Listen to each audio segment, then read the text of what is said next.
আপোনালোকে নিশ্চিতভাৱে জানে যে 2005 চনৰ 1 ফেব্ৰুৱাৰীৰ পৰা যিখিনি নিযুক্তিপ্ৰাপ্ত গোটেই ভাৰতবৰ্ষত 2-এখন ৰাজ্যৰ বাহিৰে পূৰ্বৰ OPS ব্যৱস্থাৰ পৰা NPS ব্যৱস্থা তেওঁলোকে চৰকাৰ, কেন্দ্ৰীয় চৰকাৰ, ৰাজ্য চৰকাৰে বাহাল কৰিছে।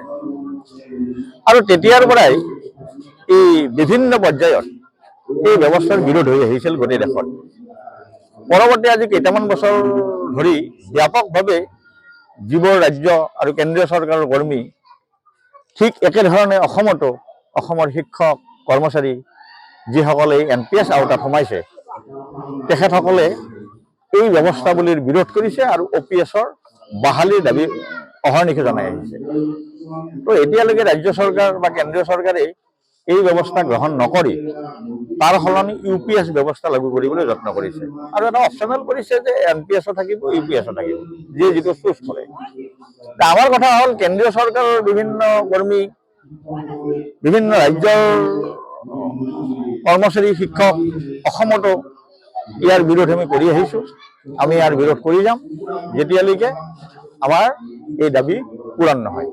আমি কৰ্মচাৰী, শিক্ষক হিচাপে আমাৰ যিখিনি ব্যৱস্থাৱলী বা আমাৰ নিয়মাৱলী তাত আমি আমাৰ গণতান্ত্ৰিকভাৱে আমাৰ পৰিবেষ্টনীত আমি শান্তিপ্ৰিয়ভাৱে এই সংগ্ৰাম অব্যাহত ৰাখিম। আপোনালোকক আজি ক'ব খোজো যে অহা 24 ডিচেম্বৰৰ পৰা আমাৰ ধাৰাবাহিকভাৱে বিভিন্ন কাৰ্যসূচী আমি গ্ৰহণ কৰিছোঁ অসম কৰ্মচাৰী পৰিষদে।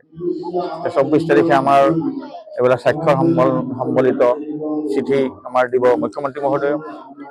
তাৰপিছত আমাৰ DC মহোদয়ৰ জৰিয়তে এইবিলাক দিয়া হ'ব।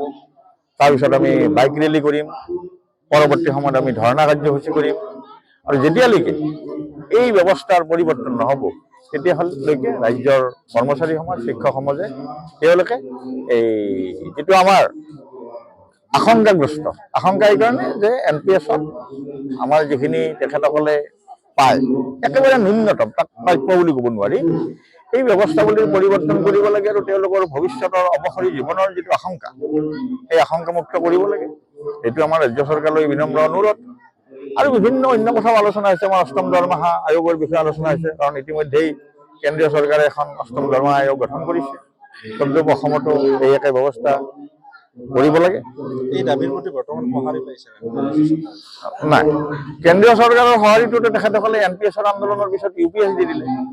আৰু তাৎপৰ্যপূৰ্ণ কথা, UPS ব্যৱস্থাৱলীলৈকে কেন্দ্ৰীয় চৰকাৰ হওক, ৰাজ্য চৰকাৰ হওক, কৰ্মচাৰীসকল যাব বিচৰা নাই।